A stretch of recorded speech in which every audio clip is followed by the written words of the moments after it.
Welcome to All Home Care Matters, the show where we discuss all things home care, with discussions on important age-related matters and topics. Brought to you by Enriched Life Home Care Services, the #1 rated home care provider in Michigan by Top Rated Local.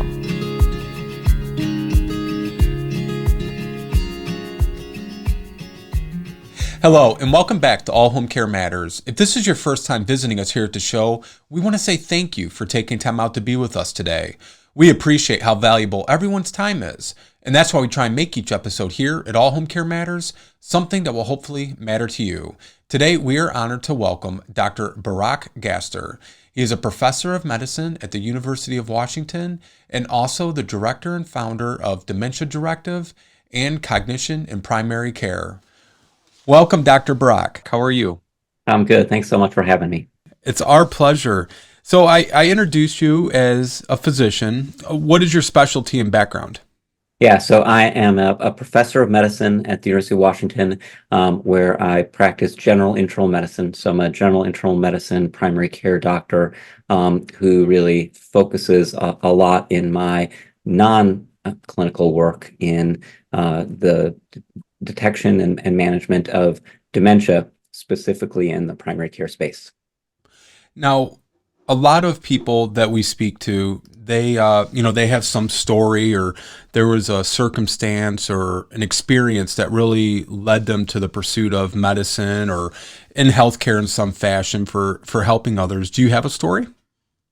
What I would say is that for the last 25 years or so, I've been a primary care doctor, and it was about 7 years ago or so that I was, working. I spent a fair amount of my time supervising resident physicians while they're seeing patients, and there was definitely like a light bulb moment I had during one of those afternoons where I just saw the resident physician having so much trouble knowing what to do with a patient of theirs who was clearly having some cognitive difficulty. And I just realized that, wow, a lot of the reason why that was such a kind of like aha moment for me is I recognized myself in the resident sort of struggling, where I just realized that the evaluation of cognitive impairment and the management of Alzheimer's and other types of dementia was really the thing that I was struggling with the most in my own practice. And then I saw the other primary care providers around me struggling with, and that really led me to be like, wow, this is something that I'm really going to sort of focus on, really sort of dive in deep and become an expert in, and then help other primary care providers develop a good sort of workable model for sort of how to make evaluation and management of cognitive impairment work in the primary care setting. So now share with us what Dementia Directive is and what Cognition in Primary Care is, because those are the two links. We'll have it up on the screen and in the show notes as well. But those are something you're kind of shepherding and you're behind. But what are they? How do they help?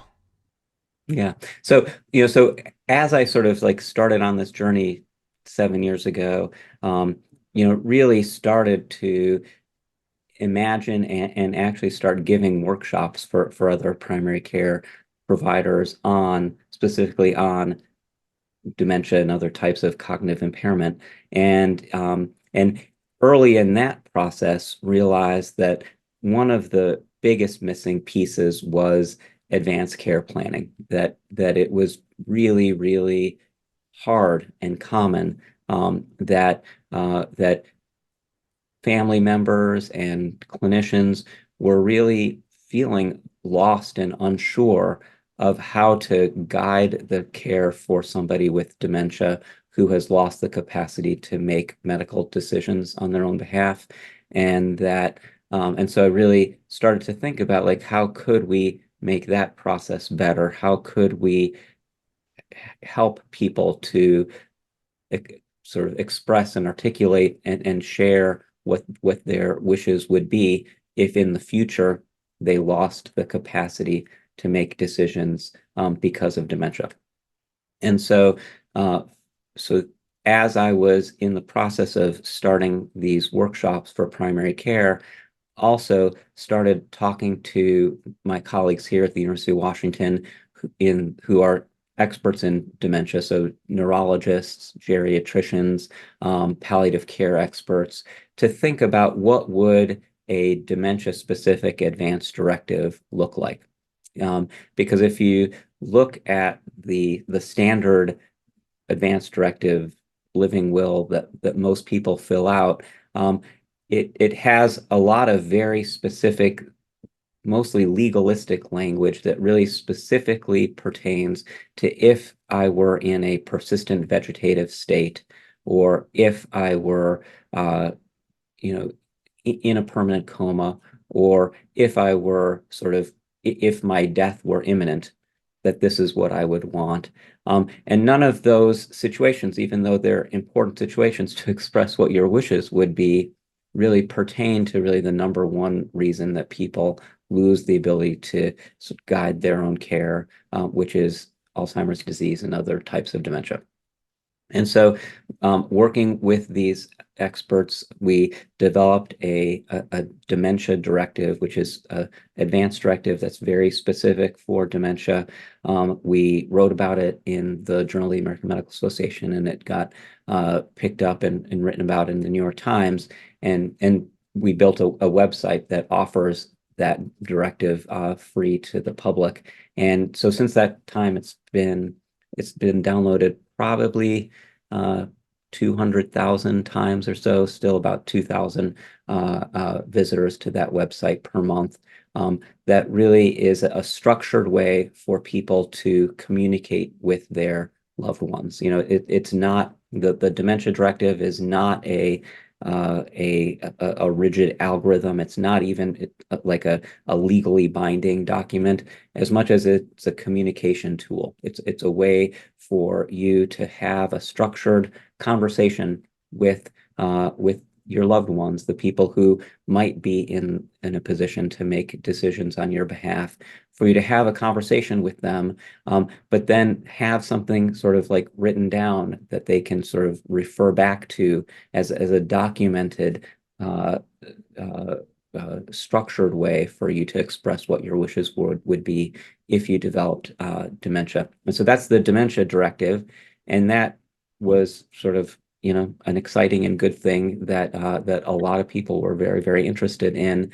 But I really never lost sight of like what my sort of original sort of intent which was really to help primary care providers like myself develop a better sort of system for evaluating a cognitive concern in the primary care setting, and then evaluate, and then sort of once you do that evaluation, sort of what do you do with what very well might be a new diagnosis of cognitive impairment, how to best help patients and families navigate through the disease. And so that's the Cognition in Primary Care program.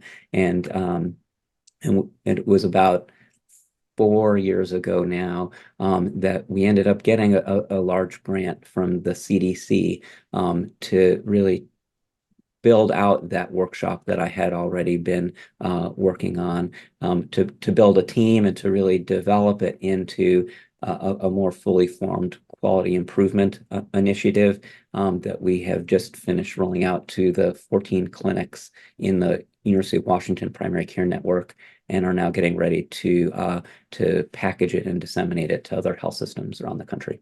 It's incredible. That's remarkable. Congratulations. And you're right, it is desperately needed. We encounter families all the time, as I'm sure you do, and we find one of the biggest issues we face is somebody will say, I have Alzheimer's, I don't have dementia.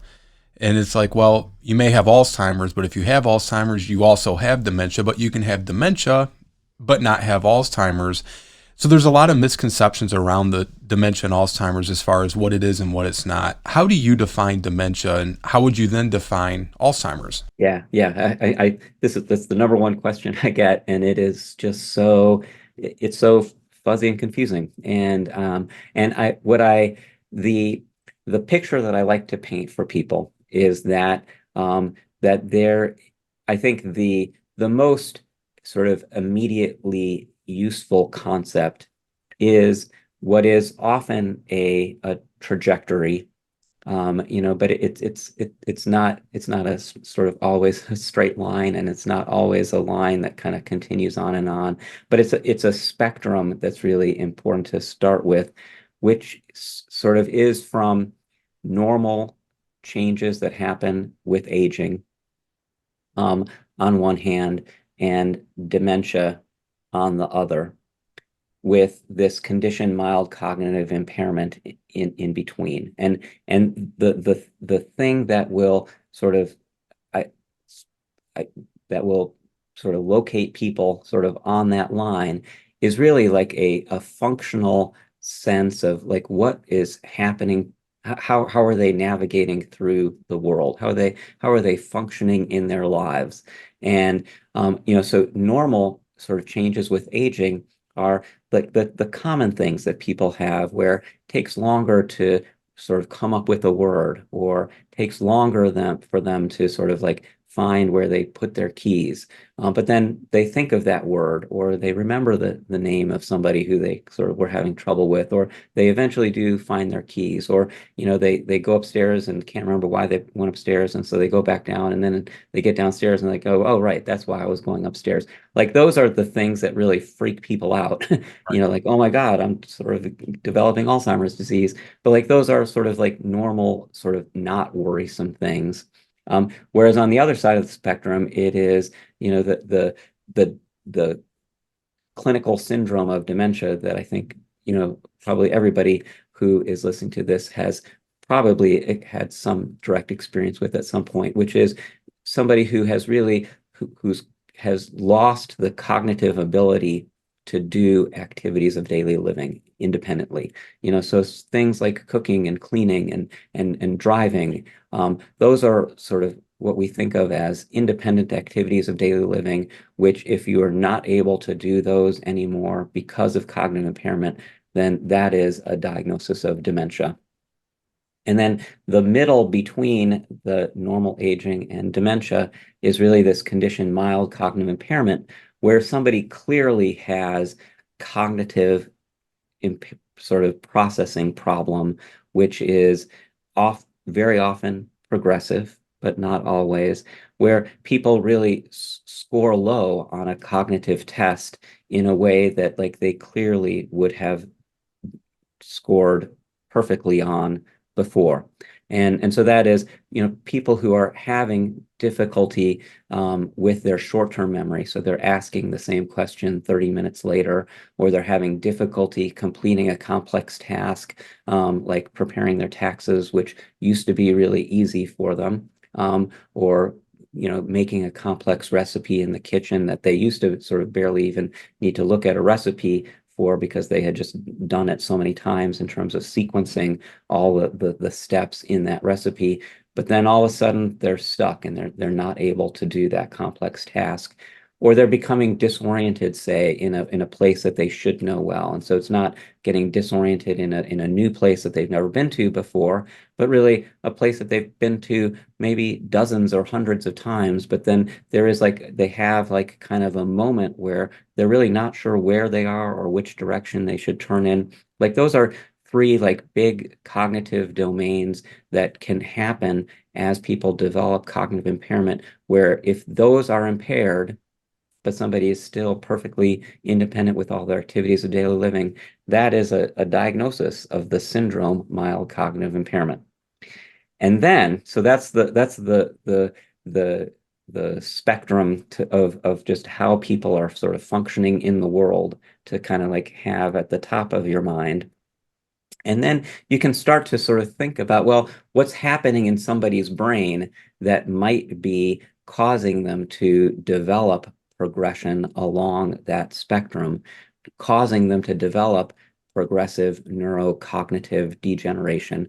And the most common thing, most common cause of that is Alzheimer's disease. And that we do, we're developing a better and better sort of under the microscope sense of what's happening in the brain for somebody who is developing Alzheimer's disease.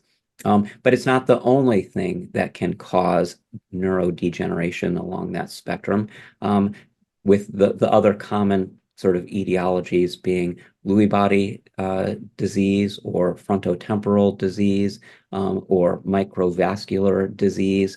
But then the reality is that most people who are on that spectrum that is either leading towards or at dementia have probably a combination of those things going on. That it's in the same way that cancer is not sort of like one thing. There's many different sort of types of cancer and causes of cancer that have very different sort of like trajectories.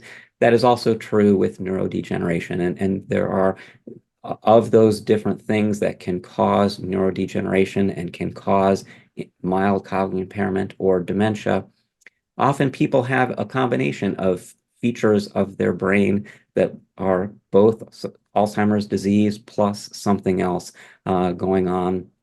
And so, I mean, I think that's the best way I would describe that. There is the spectrum of actual how people are sort of appearing in their life, which is normal to mild cognitive impairment to dementia. And then there is the etiology, the causes of that, of which Alzheimer's disease is the most common, but is often not happening in isolation. It's often happening together with other things that are causing their neurocognitive impairment. Thank you for answering that. Very thorough, good answer. We get a lot of messages, emails, contact forms from people that are interested in coming on the show, talking about treatments and therapies that they're offering. And sadly, some of them say they're the cure to Alzheimer's. They can reverse Alzheimer's, which, we don't spend any time with those people because we all know that that's not necessarily true. But is there effective treatments and therapies right now that you would recommend to a patient or recommend to a family? Because it seems like there's, going in, families are overwhelmed, they're emotionally drained, they're physically drained, because this is their loved one. So they're a lot more personally involved and they're not detached from the situation. So they often sadly fall victims to some of these, I call them charlatans, that, have these things on the internet, or they hear of something and, they're kind of chasing after a unicorn. But when they go to their doctor, what kind of treatments and therapies right now are helpful, not obviously to cure it, but either preventative or to help manage it? Yeah. I mean, I my heart goes out to people who are just so desperate, because I understand like just like how much you want to be able to find, like the magical sort of pill to take that is gonna cure dementia. It's like this the thing with Alzheimer's disease. It's the thing that we're all kind of hoping for.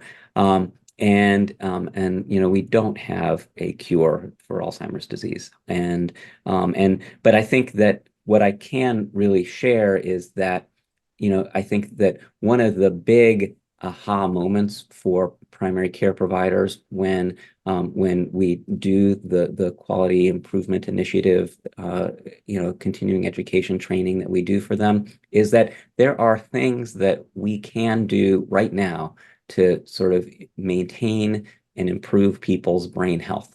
I think it's like breaking through that kind of benign nihilism of like, oh, like why do we want to kind of unpack or take the Band-Aid off this really psychologically sort of emotionally sort of distressing sort of disease, if there's nothing we can do about it. And there just are absolutely things that we can do about it. And I think going back to that trajectory that I was talking about before about mild cognitive impairment is so important, because there is about 30% of people with mild cognitive impairment who will not progress on to dementia. And we just like do not understand why that is or how that is or what is happening in the brains of people like that. And one of the and there's a package of things that we can do for somebody who is diagnosed with mild cognitive impairment, which very well could be the early stages of Alzheimer's disease, that there are things that we can do to really improve and maintain their brain health. So one of the key parts of my training for primary care, cognition and primary care, is giving people a checklist of things to sort of cover with people that really should be part of an evaluation of a cognitive concern, but then even more so should be part of setting a plan for somebody who's newly diagnosed with cognitive impairment. And that checklist really is the highlights of those things are actually reducing alcohol intake.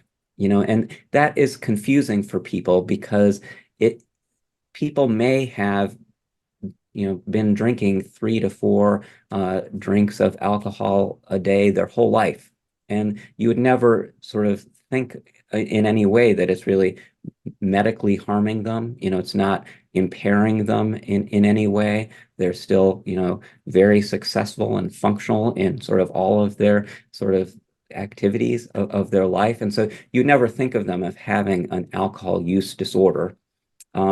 And yet, now that they're sort of 70 and are starting to be concerned about how well their brain is working, and maybe they even are sort of impaired to the point of having a diagnosis of mild cognitive impairment, like all of a sudden, those 4 drinks is harmful for their brain.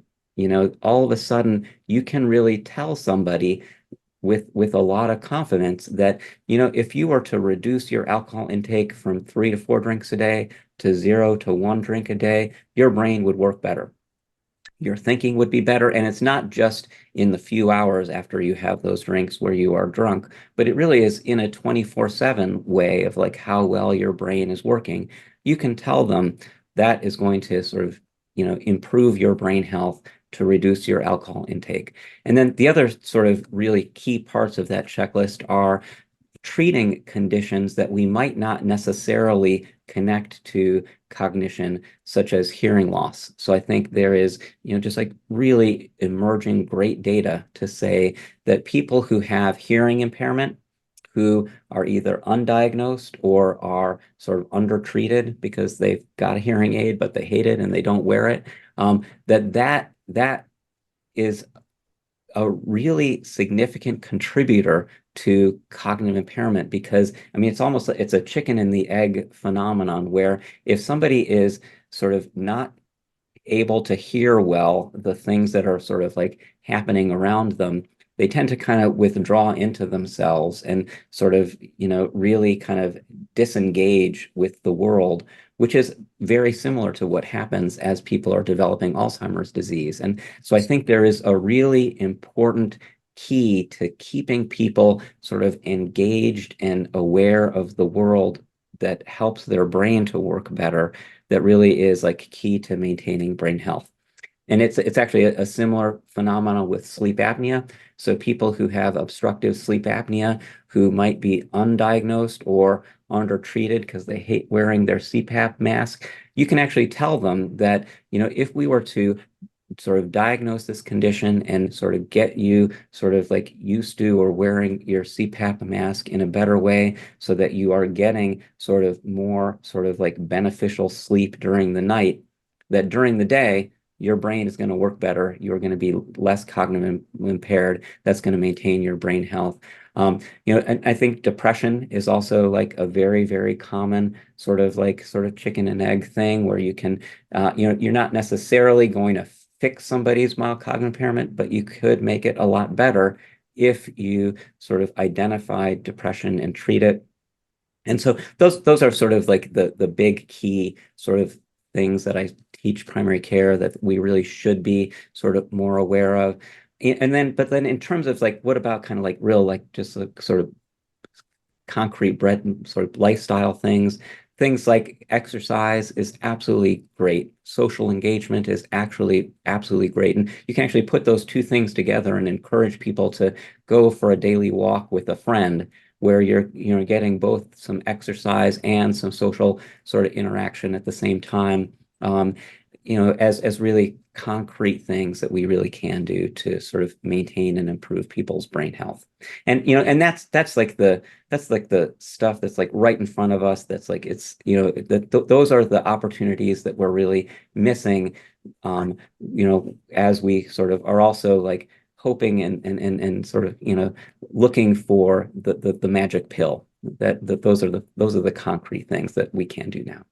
That's great advice, and I want to go back real quickly to the alcohol information. We recently had someone on. She was a daughter of a father who had alcohol-induced dementia, and she said it took forever to get a diagnosis. Other than just saying he's an alcoholic, they actually did diagnose him with alcohol-induced dementia. How common is that? Yeah, it's hard to say. I mean, the human brain is so complicated, and trying to kind of tease out what is cause and what is effect. There's no question that people who are like extremely heavy alcohol drinkers, and so this is not the 4 drink a day person who was like completely functional, who you according to sort of like official diagnosis of alcohol use disorder, somebody would never uh, sort of really sort of qualify for that. So what you're talking about is somebody who we would, in the olden days call an alcoholic, and now we would call somebody with an alcohol use disorder who is, drinking, 6 to 12 to 18 beers a day, or, 1 to 2 to 3 bottles of wine a day. So that is kind of like a different category where that can definitely sort of like, functionally pickle your brain. So that is, and that's what I think we miss often, because we're not necessarily talking about that scenario. We're talking about, the person who just, has shared a bottle of wine with somebody, or maybe even had a whole bottle of wine themselves, with dinner every night. And it's really never been a problem for them. Yeah. But now it's like it is more of a problem as they are starting to have concerns about cognition.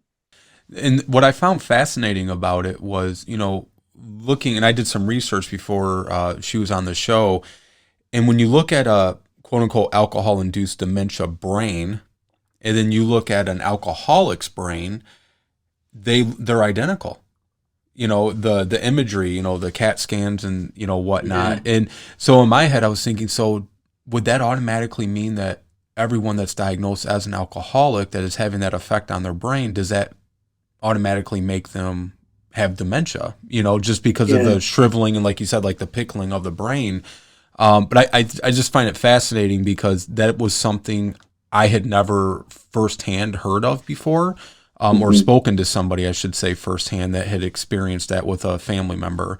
I want to go to something I like to ask experts in the field like yourself, Dr. Barak, and that's if you could dispel one myth that you just want to bang your head against the door every time you hear somebody say it, or, well, I heard this from, so-and-so.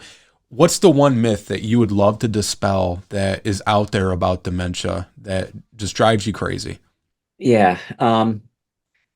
Yeah, I guess the I'm gonna kind of like slightly pivot, and if you were to ask me like what is the one uh what is the like what I almost think of as like the bane of the existence of people who take care of seniors, is the misconception that an over-the-counter sleep aid like Benadryl or Tylenol PM, diphenhydramine, is safe. Like and part of the reason that why that's just so important to get the message out about is that it's an over-the-counter sort of pill that your doctor is probably not aware that you're taking, and you're usually, I can't tell you how many times it just sort of like will kind of come up kind of like, oh, by the way, and I'm like, you're doing what? You're taking what? And the reason that is like such a big deal is that so the generic name for Benadryl is diphenhydramine, which is also the real kind of like sleep inducing component of Tylenol PM. And there's like, and so I don't want to kind of like sort of zero in on just those two brands of Benadryl and Tylenol PM, because there are lots and lots of over-the-counter sleep aids that have diphenhydramine in them. And that is, it's a very, very strongly sort of anticholinergic sort of medicine that is absolutely harmful for the elderly brain, and especially the elderly brain who is developing cognitive impairment. And so, like, I think the number one effective thing that we could do as a society would be to raise awareness about how potentially harmful that medicine, diphenhydramine, is, and how much of a difference we could make in sort of getting people's sort of brain working better if they were to stop using it. And thank you for sharing that. Is that the same concept or idea with the over-the-counter sleep aids? The same risk and kind of the assessments that elderly patients have, especially ones with cognitive impairment, have to go through in order to go under anesthesia? Is it the same idea or not really? Yeah, not necessarily, because I mean, it really is, it is the anticholinergic effect of that medicine. And there's a list of like 30 sort of drugs that have varying degrees of anticholinergic activity that are sort of potentially sort of like harmful for the brain. This is the one that's just like very, very commonly used. That's very, very, very anticholinergic, and it's just so important to to dispel the myth, because I think if you're really going to get at the myth, it's like there is so much in the sort of the zeitgeist about sleep, and how like it's so essential that everybody gets 8 hours of sleep. And if you sort of like, if you cheat yourself on sleep, then that's increasing your risk of Alzheimer's disease. And that leads to like an intense amount of anxiety about I'm not getting enough sleep. And so that actually leads people to use these sort of like over-the-counter sleep aids for insomnia, because they actually think that they're actually doing better for their brain by taking this medicine to get themselves that 8 hours of sleep that they that they heard on CNN that they needed. But the reality is that they're doing so much more harm to their brain by taking a medication, even though an over-the-counter medication, to get those 8 hours of sleep, that is doing much more harm to their brain, than the additional hours of sleep that it might get them. Does the same hold true for the organic and natural sleep aids? Yeah, right. So I mean, so the hard, I would say the hardest symptom that we face in primary care is insomnia. It's so common, and people really, really want a pill. And so, I think the main one that you're kind of alluding to is like melatonin. So melatonin is like, very increasingly used. It's over the counter. And I would think of melatonin as like really pretty darn safe. Okay. It doesn't have anticholinergic effects, which is the main thing that we're worrying about with diphenhydramine, which is so many of those sleep aid brands. Melatonin is safe. It's definitely less effective than diphenhydramine. I mean, people who use diphenhydramine are like, wow, I take that pill and boom, 30 minutes later, I'm asleep. It really does knock people out, which is why it's like so many people kind of like gravitate towards it. The sort of the dietary supplements for sleep are not nearly that effective, but they can, they're probably somewhat better than placebo in helping people to sleep. And it really is, I really encourage people to sort of like try it and see if it helps you, and if so, it's like safe to do so. It's certainly much safer than diphenhydramine. But there's just a part of me that also is like realistic, that especially people who are like really feel like they need their diphenhydramine to fall asleep, it is unlikely that they're going to sort of find that melatonin is like an easy alternative for them, because it doesn't work as well. Okay. Wow. Thank you for sharing that. I want to close out here. And again, thank you for your time. And we'll have the website to Dementia Directive and Cognition and primary care in the show notes.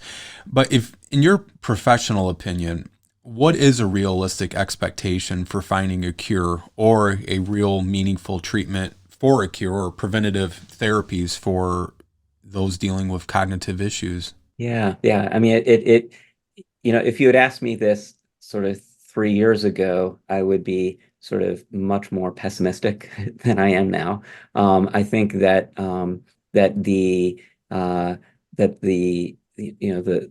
FDA approved drug that is available now, and there's probably very soon going to be a second one as well, have really kind of changed, I think, what we think of as the kind of the odds that we're going to have something sort of like extremely effective in the next 5 years. I mean, I think the key way to think about it is that it's unlikely that going to be like one pill. It's not going to be one drug that kind of like cure Alzheimer's disease. It's going to be in the same way that we have like struggled our way through decades of treatment development for cancer and decades of development of treatment for HIV. We're going to end up with a cocktail of drugs that we're going to have to target in ways that we don't have the ability to do right now. Here's what we really can identify as happening as in this person's brain, and here's the cocktail of drugs that we're going to give to that person's brain. What's so different with dementia is that the progression of the disease, the time frame is so many years that to really get a sense of like what is because it's the 5 to 10 year outcome for treatments like this that we are really going to sort of like care about, and that's going to be really hard to sort of measure and show, and especially going to be hard to measure and show in any kind of like immediate in the next year or two way. But I really do. I do feel more optimistic about sort of where we might be 5 or 10 or 15 years from now with medical treatments for Alzheimer's and related dementias. But I also the thing that sort of gets me up in the morning and gets me sort of really excited and passionate about my work is that we don't have time to wait for that. That the enormous number of people, which is growing, who have Alzheimer's and related dementias, is like here right now. And those people are not going to benefit from the cocktail of drugs that I think, could realistically hope to have in 10 or 15 years. That what we need to do now is really kind of take this disease out of the shadows now and really apply all of the effective sort of brain health things that we can do, especially in the primary care setting right now. Wonderful. Well, Dr. Barak Gaster, thank you so much for your time today. It's been a pleasure getting to know you, and just we're very, very honored that you took the time to speak with us today, and continue fighting the good fight for us. All right. Thanks so much. Thank you for joining us today here at All Home Care Matters. All Home Care Matters is here to help families as they navigate these long-term care issues. We invite you to visit us at allhomecarematters.com, where there's a private, secure, fillable form where you can give us feedback, show ideas, or if you have questions. Every form is read and responded to. And remember, you can listen to the show on any of your favorite podcast streaming platforms or watch the show on our official YouTube channel. Just make sure that you hit that subscribe button so that you never miss an episode. We look forward to seeing you again here at All Home Care Matters. Thank you for joining us today. We look forward to you joining us again on another episode of All Home Care Matters. To learn more about the show and to connect with us, visit us at allhomecarematters.com.